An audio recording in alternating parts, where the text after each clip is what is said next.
Hello YouTube, welcome to Fine Day, and today we are going to have a look at my Kamigawa Neon Dynasty full set review for Historic Brawl, now with the multicolor and colorless cards, and this will be the last of 6 videos.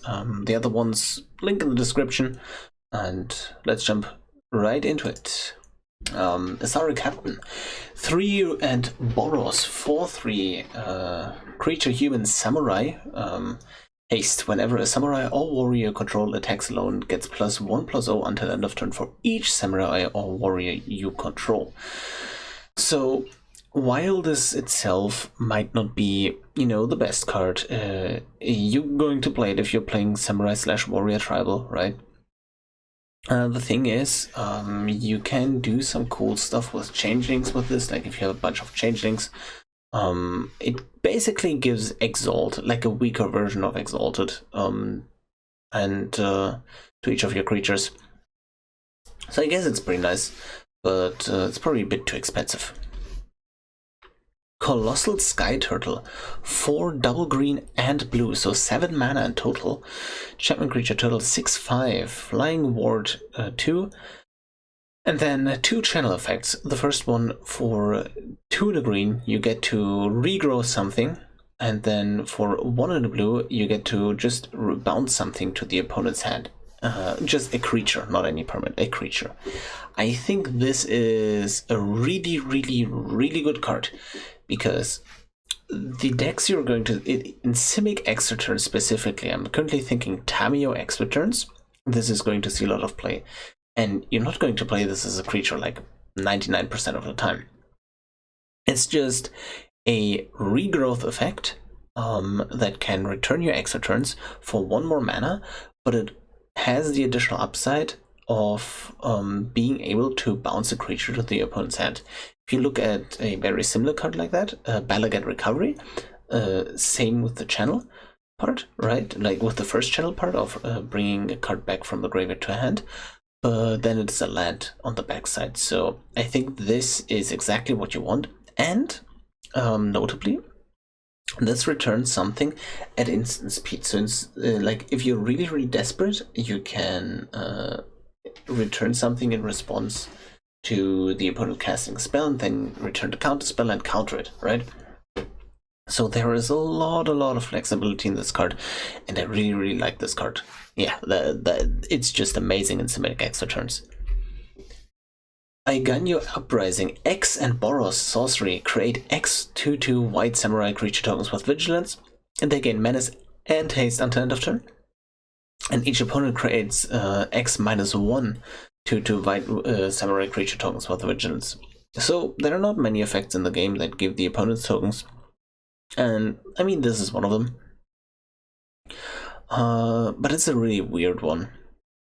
Okay, let's go through a few scenarios.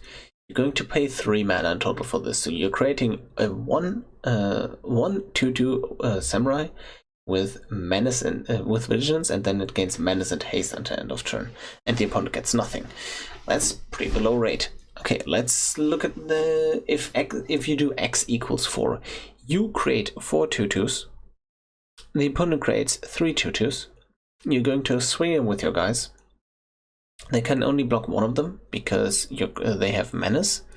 So that swings in for 6 damage, which is pretty neat, I guess. But you're going to run into a bunch of trouble with this. Like if you have other creatures, they can just block the other creatures, right? It's like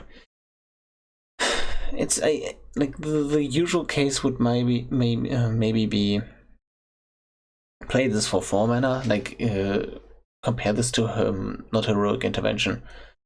Heroic reinforcements is the direct comparison here, and I think this just falls off to that, so I don't think this would see play. Enthusiastic Mechanaut. For is it 1 blue, 1 red, you get a 2/2 artifact, Goblin Artificer with flying, and artifact spells you cast cost 1 less to cast. Holy moly, they did it. We finally have this effect on a 2 mana creature. It's a bit tricky to cast, but shouldn't be impossible. And oh boy, this itself being an artifact is so huge. The one deck that really loves this card is Jora. Like, this just is a no-brainer in Jora. It can't be reduced even further, which is sometimes annoying. You always have to cast, like, pay 2 for this, basically. But it's 2 mana only, and that is incredibly cheap. It itself is an artifact, so it draws you a card if you have a Jora on the field. And then you can also tutor this out with an Inventor's Fair if you already have your Paradox Engine or something like that. And man, amazing card. Absolutely amazing card. Galoon Shrieker. 1 a red and a green. 2/1 enchantment creature, cat beast, menace. When it enters the battlefield, return target permanent card from your graveyard to your hand, and if it would die, exile it instead. If you play this on curve, you're not going to return anything like kind of valuable most of the time. And the body is not amazing for 3 mana, honestly. Like, I'd rather have a 3 mana 3/3 without menace than like a 2/1 with menace. So it's kind of awkward in that regard, right? I think there are like random synergies to be had with like Eternal Witness style creature that returns something. That is also an enchantment creature. If it would die, exile it instead. Clause is a bit random, but I don't think. The thing is, it is actually a bit annoying because decks that want this kind of effect really like to fill their graveyard and then have other payoffs for like amount of cards in graveyard, and this, when it dies, just doesn't go to the graveyard. So it's kind of it is annoying for the decks that's exactly want to play this kind of effect. So meh. Greasefang Okiba Boss. 1 white and black, 4/3 legendary creature, red pilot. At the beginning of combat on your turn, return target vehicle from your graveyard to the battlefield against haste. Return it to the owner's hand at the beginning of the next end step. Okay, first and foremost, this can be a commander, right? This is a 3 mana 4/3, which is like pretty good rate, right? Thing here is, we don't have too many vehicles currently, but we're getting some of the set. Definitely interesting. You are. It's not that easy, but it should be reasonably easy to have a. Well, yeah, it's not super easy to have a gray like vehicle in the graveyard already when you get to your 3rd turn, right? But it's definitely possible to get value out of this, and this is actually amazing value because you get it from the graveyard, attack with it because you can just crew it with Greasefang, and then return to your hand. So, like, bottom line, this just returns 1 vehicle from your graveyard to your hand every single turn. And then there are some like things in black where you can just sacrifice it instead, and then you play it again and sacrifice it again to like get it again, right? The Colossus, the 7 mana 7/7 trample haste vehicle comes to mind. Like, you discard that or like get it to the graveyard somehow, and then each turn you can just like attack with it because you're like playing it, sacrificing, and yeah, I think you can do some cool things with that as a commander. Into 99, it's probably not that amazing. It's pretty niche. Hidetsugu consumes all. 1 black and a red. Saga. First chapter. Destroy each non-land permanent with mana value 1 or less. You know, destroys all tokens. 2 exile all graveyards. Never, it's a super bad line to have, but also exiles your own graveyard, right? So that's kind of And then Vessel of the All-Consuming is a 3/3 enchantment creature, Ogre Shaman Trample. When it deals damage, put a +1/+1 counter on it, and then when it deals damage to a player, if it has dealt 10 or more damage to that player this turn, they lose the game. So this last line of text -1 not exist. Like, if this thing deals 10 damage to you, and like unless you haven't taken damage at all, this is like basically game over anyways. So, but this triggers whenever it deals damage at all. So, like, if you if it gets blocked, this still gets a counter, right? So that is pretty interesting. Overall, the Saga is a bit hard to evaluate. I don't like that it exiles all graveyards, because some Rakdos decks really like to have their own graveyard for something like a Kroxa.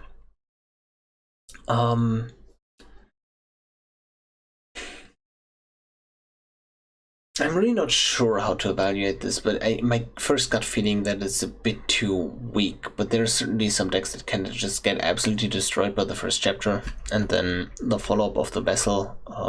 The Vessel doesn't have haste, right? So you have to remember, you play this on 3. On 4, you exile the graveyards on 5, so this thing attacks on 6. Nah, I don't see it. Hinata, Dawn Crowned. It's a new Jeskai commander in town with the 1 and a Jeskai mana cost.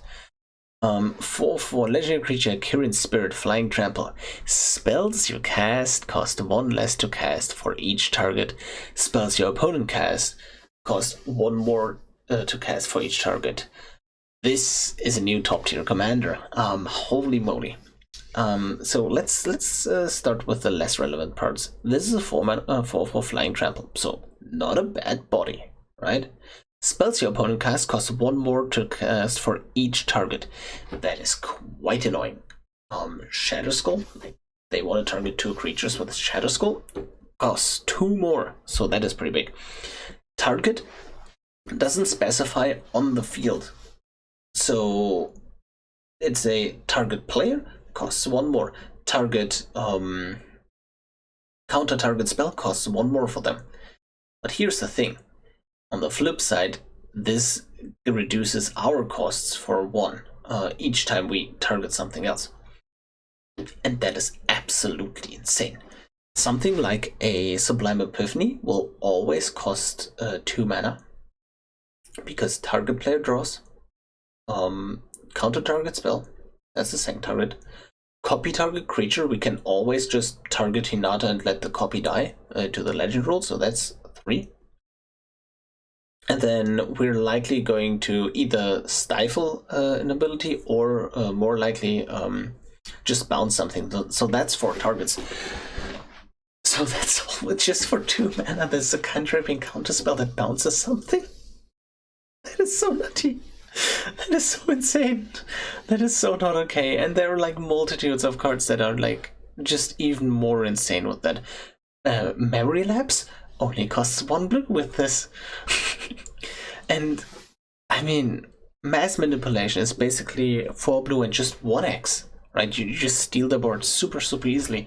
March of the Blue March just phases any number of creatures out for just 1 blue mana. There are so many applications of this. I mean, just stay tuned for my video, because that will come out very soon. So yeah, absolutely insane commander. Invigorating Hot Spring, 1 in red and a green. Invigorating Hot Spring enters the battlefield with 4 +1/+1 counters on it. Enchantment, by the way. Modified creatures you control have haste, so that is pretty threatening. And then whenever a creature enters the battlefield, no, this is not even when it enters. We can just remove counters from this to put counters on our creatures, and now they're modified, now they have haste. We can only activate this as a sorcery once each turn. But this is effectively like in Gruul. You play this like turn 1 Lanos, turn 2 this. Turn 3, play a 4-drop, put a counter on it. It has haste now. Like, it basically gives a bunch of things haste that have no business having haste, and growing them a little bit. I really like this for Gruul aggro decks. I think it's quite a neat card. Ishin, 2 heavens as 1. Red, white, black. So full Mardi cost. 3/4, legendary creature, human samurai. If a creature attacking causes a triggered ability of a permanent you control to trigger, that ability triggers an additional time. Yes, this is so much yes. We're getting so many like cool, interesting commanders this set. So let's unpack this. A 3 mana, 3/4. Pretty decent body. This is if a creature attacking causes a triggered ability of a permanent you control to trigger. So that means if we have a permanent, for example, Revenge of the Ravens, an enchantment that says whenever you get attacked, for each creature that's attacking you, that opponent that is attacking you loses 1 life and you gain 1 life. This is our permanent, and Ishin doesn't care who is attacking, right? So that triggers multiple times as well. But obviously the real strength of Ishin is just triggering your attack triggers multiple times. And there are some nasty cards that you can just copy. Notably, there are some cards this doesn't work with. The card does have to say triggers on attack, basically. Because some things like Exert, that when you attack you can exert the card and then the trigger is on Exert, does not work because the trigger specifically say when this creature exerts, right? So that does not work. So yeah, the creature has to specifically say when this creature attacks. But they're like, this is just a really cool and fun build around commander. Jukai Naturalist, green and a white, 2/2 enchantment creature, human monk, lifelink. Enchantment spells you cast cost 1 less to cast. This is the artifact equivalent, and arguably even stronger because we have, you guessed it, our good old friend Sythis. Sythis is having an absolute field day, especially with this card. This a 2-mana enchantment, you know, it doesn't take much for a 2-mana enchantment to be playable in Sythis, because, you know, just cantrips draws your card anyways, so what's the effect? Yeah, makes everything cost 1 less to cast.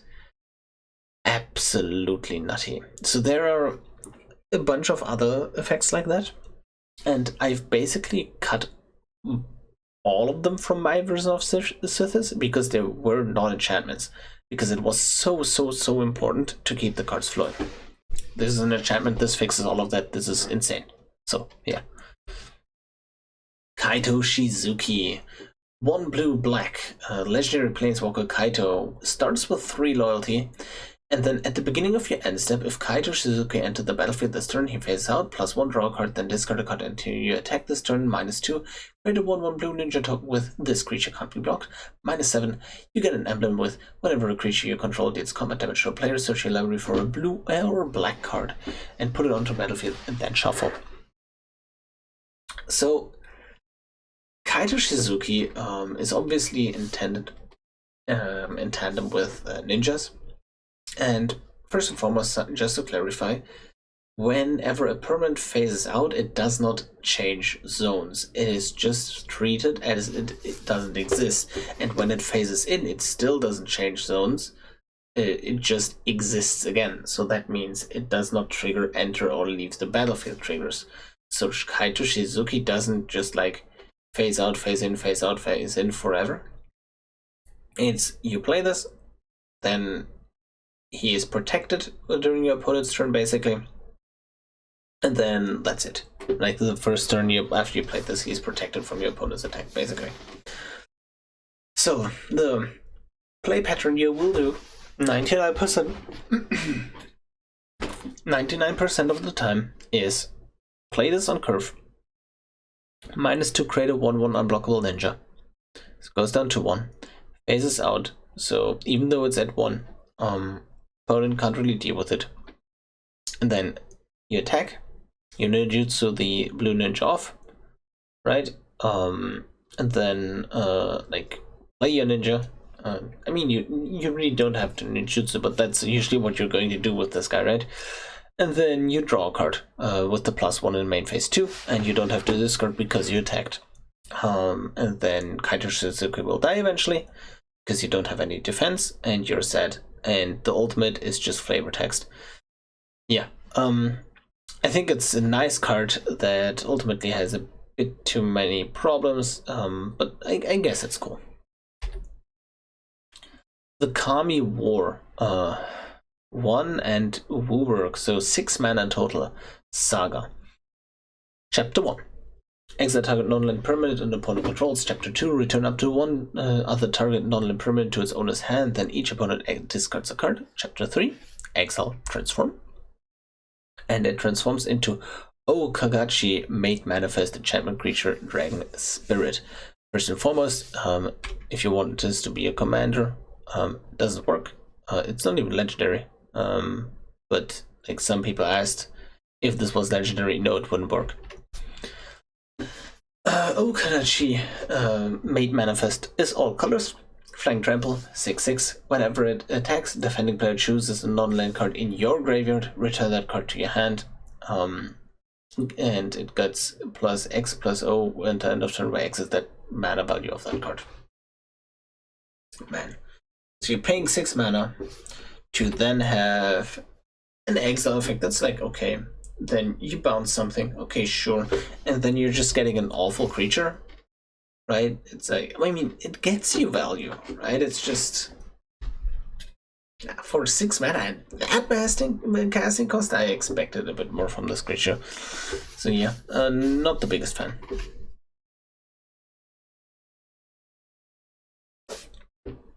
Oh man. Kotos, the Silent Spider, a 3 blue black 4/4 legendary creature, human ninja.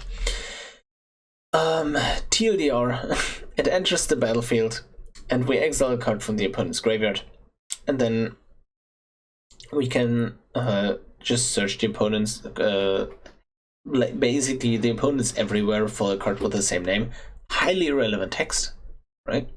And then for as long as we control Kotos, we can play the exiled card. This is just so little value. So basically, play enters the battlefield, and then exile something from the graveyard and we can cast it. And we have to still spend the mana. And if they remove Kotos, no, that's it. Doesn't work anymore. Yeah, this is just a bad Gonti. I mean, arguably Gonti is decent, but like this isn't like amazing to begin with, because it like requires setup from the opponent for cards to be in graveyard. But then when it leaves, it doesn't work anymore. So Naomi, Pillar of Order, 3 white black 4/4 legendary creature, human advisor, enters the battlefield or attacks. You create a 2/2 samurai creature token with vigilance if we control an artifact and an enchantment, both at the same time. It's like, it's decently easy to trigger this condition, but even if that condition was not there, it would always do that. I'm not even sure if I would play it as a commander. Like, I don't see, like, this is not necessarily a build around. And just randomly playing this, you're probably not going to turn the effect on, so for me. Oni Cold Anvil, black red artifact. Whenever one or more artifacts you control leave the battlefield during your turn, create a 1/1 colorless construct artifact creature token. This ability triggers only once each turn, and then tap and sacrifice an artifact, deals 1 damage to each opponent, you gain 1 life. They have been a bit on the safe side here with this line of text. Like, this only ever gets you a maximum of 1/1 colorless artifact creature token, which is like fine, but I wish this could go a little bit more crazy, but it can't. It is like Rakdos Affinity is still a pet fantasy of mine. Like, I have some ideas, and it's like a workable deck, but this is definitely slotting into that. Other than that niche thing, probably not going to see play.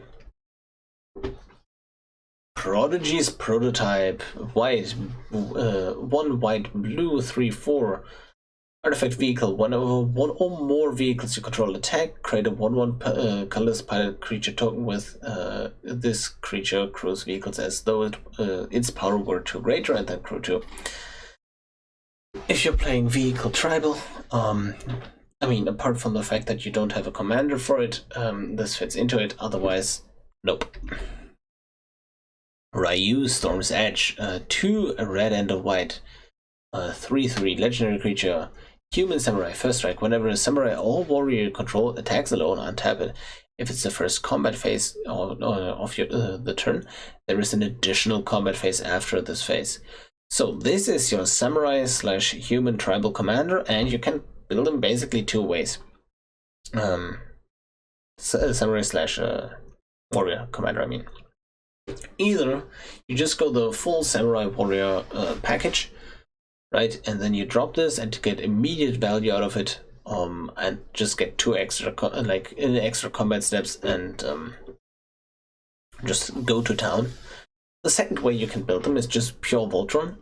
It is pretty expensive for a Voltron deck to have the Voltron card come out and 4 mana.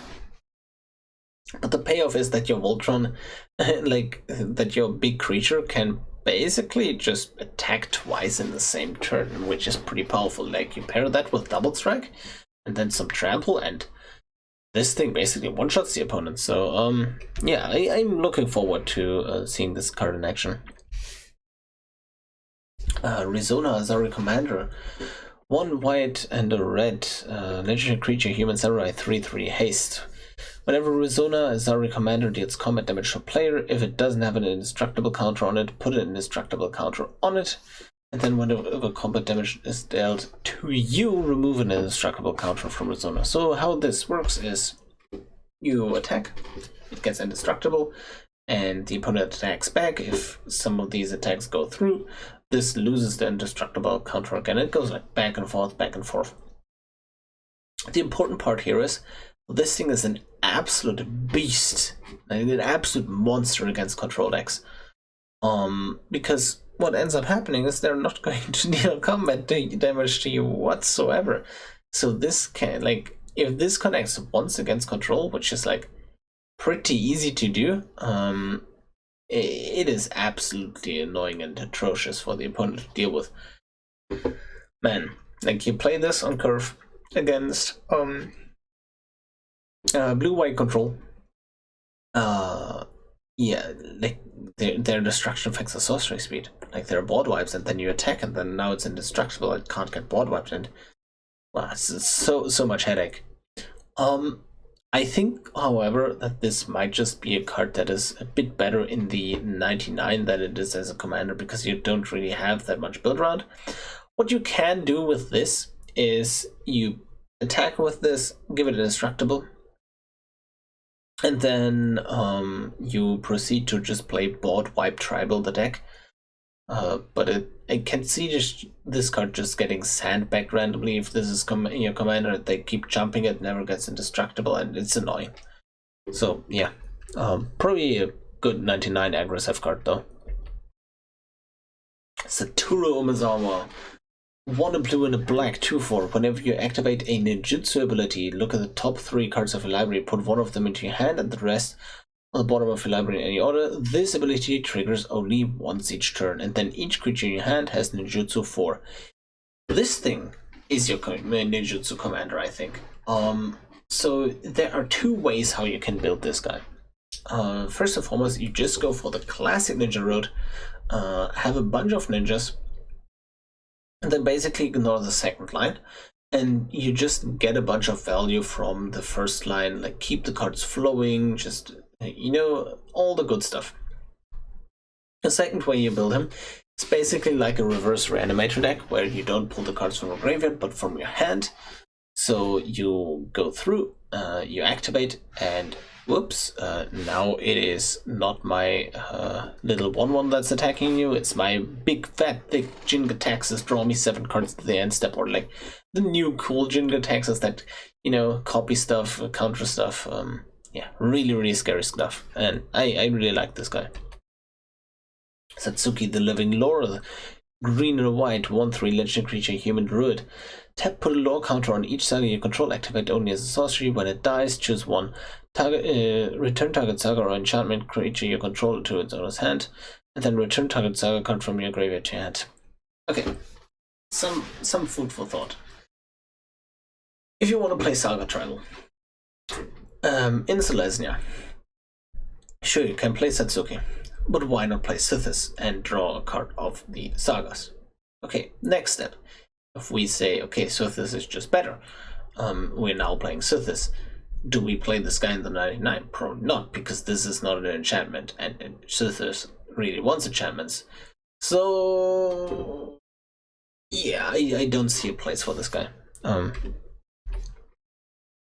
Silver for Master, blue-black, 2/2 ninjutsu for blue-black. Ninjutsu abilities you activate cost 1 less to activate, and other ninjas and rogue creatures you control get +1/+1. Just a really nice body.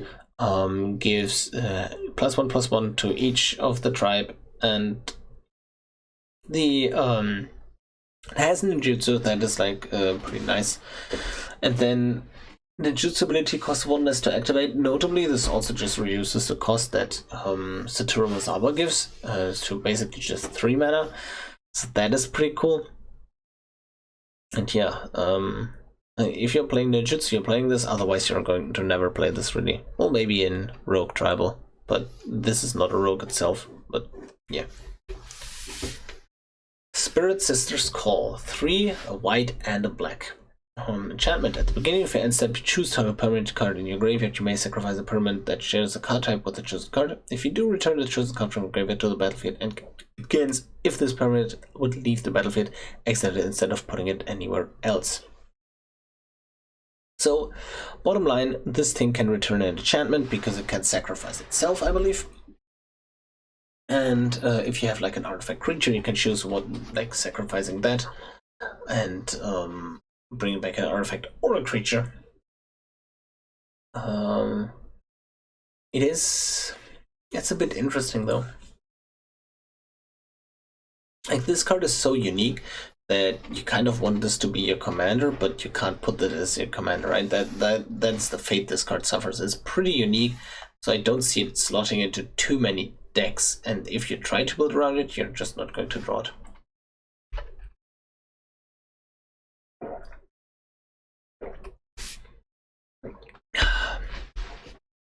Tamio, Completed Sage, 2, a green, a blue, and then a Phyrexian hybrid mana. So you can pay this for either 2 life, a green, or a blue. So it's like somewhere in between a 4-drop or a 5-drop, depending what you want to do. But completed, when you pay the 2 life, it enters with 3 loyalty instead of 5. So that is notable. So, here's the thing. First, if you play the full cost, it's a 5 loyalty planeswalker, +1, tap up to 1 target artifact or creature. It doesn't untap during its controller's next untap step. And then -X, exile target non-land permanent with mana value X from your graveyard. Create a token that's a copy of that card. -7, create Tammy's Notebook, legendary colorless artifact token with spells you cast cost 2 less to cast, and tap, draw a card. So, this card is like, if you use the completed, if you bring this out on turn 4, you are now on 3 +1, you're on 4 loyalty, and then on turn 5 you're on 5 loyalty. But if you bring this out on turn 5 and you immediately uptick it, now you're on turn 5 again, but you are on 6 loyalty. So that is like, if you want to maximize the loyalty on this, you want to pay the full mana cost, right? But sometimes you just need the speed. So that flexibility there is nice. The card itself, though, just doesn't impress me whatsoever. Like, sure, the ultimate is just an ultimate, right? They usually win you the game, whatever. But this is not even necessarily that. The thing is, it's too costly. The minus is like, the -X is just really, really costly, and then the plus doesn't really do much, I feel like. Nice concept though, for sure. Oh, we're now in the colorless territory, and we are starting with Automated Artificer. 2, 1, 3, artifact creature, Artificer, tap, add 1 colorless, spend this mana only to activate the ability or cast an artifact spell. So, interestingly enough, this is a mana drop, but only for artifacts or activated abilities. What's cool about this card is like, this might see play like affinity style decks, because you know it's only 1 power, and that might see play in Joyra. The main problem is that this doesn't bring out Joyra on turn 3. right? This doesn't pay for Joyra, but this basically pays for everything else. So yeah, I'm a bit uncertain where this guy fits in. Bronze Cutgirls, something. A 1 mana equipment with 2 mana at the end of turn. Equipped creature gets +X/+0, where X is the number of times this ability has resolved this turn. Equip 1. This screams Zirda to me. Like, absolutely. This is a new card for Zirda, probably not used anywhere else, but holy moly is it insane in Zirda. Okay, so here's what's going to happen. Zirda reduces the activation cost from 2 to 1. Can't reduce it to 0, specifically says so in Zirda. Now, you're paying 1 mana. It's +1/+0, so that's 1. Now you're playing 2 additional mana, so 2 mana. Now this is a 3 O buff, because the second buff gives +2/+0. You're paying 3 mana. Now it's 6, right? Now you're paying 4 mana. Now it's 10 damage. And it just ramps up, and it's instant speed. So you only activate it once you get through, and then you're like dumping 5 mana into this thing, and now suddenly you're attacking for 15 additional damage, and the opponent just dies. So yeah, Zirda loves this. Otherwise, don't think it will see play.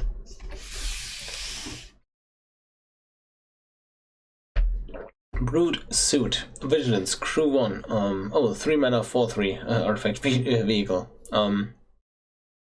You're going to play this in artifact decks. Otherwise, I don't see it. In vehicle decks. Oh, sorry. Circuit Mender, 3 mana, 2/3. When it enters the battlefield, gain 2 life. When Circuit Mender leaves the battlefield, draw a card. So this is obviously great with something like Ninjutsu, but it's not great with something like Ninjutsu because it's too expensive and doesn't have invasion. So you can play this in Blink decks, which is probably where this card fits in, because this really likes to get blinked because you get the card draw and you gain the life. So it's nice. Containment Construct, 2 mana, 2/1 artifact construct, creature construct. Whenever you discard a card, you may exile that card from your graveyard. If you do, you may play that card this turn. Busted.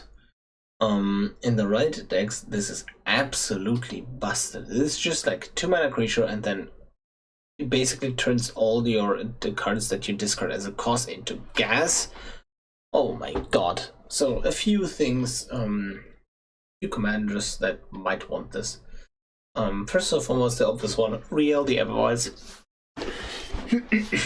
So Riel the Everwise has the thing that whenever you discard for the first time each turn, you draw that many cards, and Riel can just like turn those cards into card advantage again, which is pretty insane. And another commander that really likes this is Burgi. So with Burgi in the Storm version, to filter through your deck, you're playing a lot of cards that discard cards as a cost to draw cards. So you're like usually going even, like you're not going up in cards in Burgi, you're going even in cards and trying to win off of that. But this is just turning all of them into pure card advantage, and is absolutely fantastic for that. Dramatis Puppet, 4 mana, 2/4 artifact creature, enters the battlefield. For each kind of counter on target permanent, put another counter of that kind on it, or remove one from it. It's basically worse proliferate, and yeah, that is pretty bad, and the Statland is awful. So yeah, next. Each of Virtue, a 1 mana legendary artifact equipment. When a equipped creature dials, exiled, equipped creature gets +2/+0. Equip 1, and then it's basically eating all the keywords and remembering them. So if something dies while this is equipped to it, it gets exiled. If it was a flying vigilance creature, now all the future creatures that get equipped with this have also flying vigilance, and yeah, I think that is pretty cool. like just for the card itself, it's basically a bone splitter with the like whole theme, exile, eating abilities theme surrounding it. This can be sometimes a disadvantage. No, the exile part. Something like a Phoenix of Ash, I'd rather like escape creatures in general, something that comes back from the graveyard or gets value when it dies. All of those are not going to trigger or like can't be activated anymore. So that is a downside. But ultimately, if you want to play a Bone Splitter in your deck, you're just going to slot this in as a no-brainer because this is just a second copy of that effect. So yeah, really, really cool card. College's Terrarium, 2-mana artifact, enters the battlefield. You may search your library for a basic land card, reveal it, put it into hand, and then 2 and tap, sacrifice it, put a +1/+1 counter on target creature, activate only as a sorcery. I'd rather have an egg that draws me a random card, usually, because yeah, I'm not necessarily needing lands. And yeah, this doesn't do anything beyond that anyways, so yeah, bad card. High Speed Hoverbike, 2-mana, 2/2, flash flying. When it enters the battlefield, tap up to 1 target creature and crew 1. This is another 2-mana vehicle for Magda, or like any deck that wants cheap vehicles, so that is pretty good. Other than that, probably just there are vehicles with better stats. I mean, if you're playing Vehicle Tribal, then you're playing it right, but I mean, yeah, that's Vehicle Tribal. Iron Apprentice. A 1-mana 0/0 enters the battlefield with a +1/+1 counter on it. When it dies, it puts those counters on target creature you control. Another one of these effects, and there are some commanders that really enjoy this kind of card. The Nylea video I've put out recently just literally plays all the colorless creatures just to reduce them to 0 and just storm off. So that goes into that deck. Affinity, like Zabar's aggro. 1000% you play this. It's just a 1-mana 1/1 artifact creature like that has additional +1 counter synergies, and like it's basically modular without saying it's modular, right? And if you're playing Zabaz, your commander is literally a 1-mana 1/1 modular creature, right? So yeah, you would play that in that. And then you can also play this in Hamza. Hamza really loves these kinds of effects. He can't get enough of 1-mana creatures that enter the battlefield with counters already, because then the commander gets reduced and can do all sorts of crazy things. So yeah, this has a really nice synergy with a few niche commanders, and I really like it. Mech Titan Core, 2-mana 2/4 artifact vehicle with crew 2, so like stat line wise this is like okay. Another 2-mana vehicle, as I want to point out for decks that want cheap vehicles. 5-mana, exile the core and 4 other artifact creatures and or vehicles you control. Great Mech Titan, a legendary 10/10 construct artifact creature token with flying, vigilance, trample, lifelink, and haste. That's all colors. When the token leaves the battlefield, return all card exiled with Mech Titan core except the core to the battlefield tapped under the owner's control.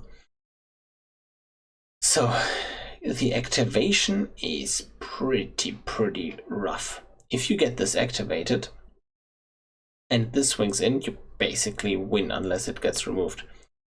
And this is so incredibly telegraphed that it will always get removed. So yeah, that's a no for me. Mirrorbox, 3-mana artifact. The legend rule does not apply to permanents you control. Each legendary creature you control gets +1/+1, and then each non-token creature you control gets +1/+1 for each other creature you control with the same name as that creature. So the legend rule does not apply to permanents you control. It's a very interesting effect. We don't have that on Arena yet. Here's my take on this. This line, if you build around it fully, is extremely potent, but at the same time, you're not going to find the Mirrorbox each game. So that is pretty bad. You can't put this into your command zone. So you optimally want to play this in a deck where there is a commander that can really abuse it, but works perfectly fine if this is not on the field. And the one card I can think of is Orvar. Because Orvar can just target himself. Now you get multiple Orvars and go absolutely crazy. But Orvar can just like copy other things if this is not on the field. So yeah, that fits perfectly onto that one deck, and then not into any other ones. Network Terminal, 3 mana artifact, tap, add 1 mana of any color. Yeah, I don't need to know more, but there is more. 1, tap another untapped artifact you control, draw a card, then discard a card. This thing just goes into my beloved Oswald combo deck just because of 3 mana, mana rock, any color, well, just needs to tap for white to be honest, and comes into play untapped. Yeah, Orva, it's not Orva, Oswald just can't get enough of these effects. I really love it. Critical Mass also just for the Joyra. Other than that, if you're not a deck, like if you were a deck that was picky about the rocks, this will never make the cut. Ninja's Kunai, 1 mana artifact equipment. Equipped creature has 1 tap, sacrifice it, and deals 3 damage to any target. Equip 1. Yeah, I don't see this really happening. So next. Papercraft Decoy, 2, a 2/1. Artifact creature frog. When Papercraft Decoy leaves the battlefield, you may pay 2 if you do draw a card. These effects like sometimes see play if it doesn't cost 2 additional mana to activate, and that is a hefty price to pay, so won't see play. Patchwork Automaton, however, a 2 mana 1/1 Ward 2 artifact creature, and whenever you cast an artifact spell, put a +1/+1 counter on Patchwork Automaton. This thing just slaps. If you're an aggressive artifact based deck, man, you play this, it's really annoying to remove. Like Ward 2 is absolutely not nothing if it, like this early in the game, and then it just grows and grows and grows. Like it's pretty easy to get this to 4/4 or 5/5, and for 2 mana with Ward 2, that is a lot of value. Reckoner Bankbuster. By the way, my favorite name from the set. I don't know, it's just something about it. Another 2 mana vehicle, 4/4 with crew 3 this time, and then enters the battlefield with 3 charge counters on it. 2 mana, tap, remove a charge counter from Bankbuster, and then draw a card. Then, if there are no charge counters on it, create a treasure token and a 1/1 colorless pilot token with this creature crews vehicles as through it is power 2 or greater. So, a problem with vehicles is you remove the creatures, now they can't crew them. This at some point can create another creature to crew itself, and there was somebody on my Discord that compared this card to Mazemind Tome, and whereas Mazemind Tome can give you life and can also scry, this is a big vehicle. The thing with this is the vehicles are used in more aggressive decks, and Mazemind Tome by itself is a non-aggressive card. So the Bankbuster kind of wants to do 2 different things into 2 different directions and doesn't really have an identity. But maybe you want to view this as this is a good vehicle, but if things go south or you're suddenly in a control matchup, you can use this to draw cards, right? So maybe that's how you have to evaluate it. So wait and see, but I'm not too high on it, but I'm also not too low on it. Right, to Sentinel, 3 mana 3 creature construct defender. When it enters the battlefield, target player mills 3 cards, and 3 mana put target card from a graveyard onto the bottom of its owner's library. So this is the cheapest of those effects. If you like, maybe one day we will do shenanigans with the bottom of library, put on and then reshuffle and then be able to tutor out again. But for now, this is just an oh, okay, I guess. Runaway Trashball, 3 mana 0/4 trample. It gets +1/+0 for each artifact and or enchantment card in your graveyard. Big problem is by turn 3 this is too small. Even by turn 4 it's like eh. So yeah, won't see play. Searchlight Companion, 3 mana, 1/1 flying. When it enters the battlefield, create a 1/1 color spirit creature token. Notably, the creature token does not have flying, and I think it's a bit too understated. Shrine Steward, 5 mana, 3/2 artifact creature construct. Enters the battlefield, you may search your library for an aura or shrine card, reveal it, put it into your hand, then shuffle. This will only ever see play maybe in shrine decks, but this is so slow and expensive at 5 mana. Yeah, I don't see it. Search Hacker Mech, 4 mana, 5/5 vehicle with crew 4, so pretty hefty crew cost. And then when it enters the battlefield with menace, and whenever it enters the battlefield, it deals damage equal to twice the number of vehicles you control to target creature or planeswalker and opponent controls. This for sure fits into every vehicle tribal deck if you ever want to grab that, otherwise unplayable. Thundersteel Colossus, 7 mana, 7/7 trample haste crew 2 vehicle. So this was the vehicle I was talking about in the blue review earlier. With the blue card that sacrifices an artifact, and then you get to search a vehicle or equipment from the deck. And this is big, bad, and has trample and haste, and is pretty easy to crew. So yeah, if you want to cheat it out, sure, go for it. Otherwise, not sold. Tawashi Guide Bot, 4 mana, 2/1 artifact creature construct. Enters the battlefield, put a +1/+1 counter on target creature you control. 4 mana, tap, draw a card. This ability costs 1 less to activate for each modified creature you control. For 4 mana, and then you have to have a bunch of modified creature for this effect to be worth it. Too slow. Walking Skyscraper, 8 mana, 8/8. Costs 1 less for each modified creature you control. Equipment, auras you control, and counters are modifications, trample. And then Walking Skyscraper has hexproof as long as it's untapped. Yeah, I think this is actually playable. So hear me out. There are some, like if you're in a +1/+1 counter deck, this is pretty cheap, pretty fast. Like if you control 4 modified creatures, and that is not absolutely unreasonable in a +1/+1 counter deck, this is a 4 mana 8/8 trample, and that sometimes has hexproof. So that is quite scary actually. So yeah, I like it. Now we're going on to the lands. Mech Hanger.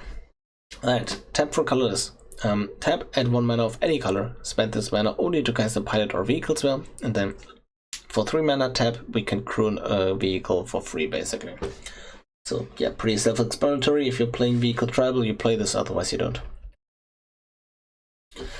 Roadside Reliquary, tap for a colorless, 2, tap, sacrifice it, draw a card if you control an artifact, draw a card if you control an enchantment. So if you play this just with 1 of each on the field, it draws you 1 card, and I don't think that's worth it, so you have to have an enchantment and an artifact on the field. Maybe you play this on Orzhov control, because that condition is not that hard to fulfill in those kind of decks, and then you can just crack this, draw 2 cards later. Secluded Courtyard, enters the battlefield, choose a creature type, add 1 colorless, or add 1 of any color and spend it only to cast creature spells, or activate an ability of the creature or creature type, or creature card of the chosen type. So one of those, name a tribe, fix for the tribe cards. So yeah, critical mass is welcome here.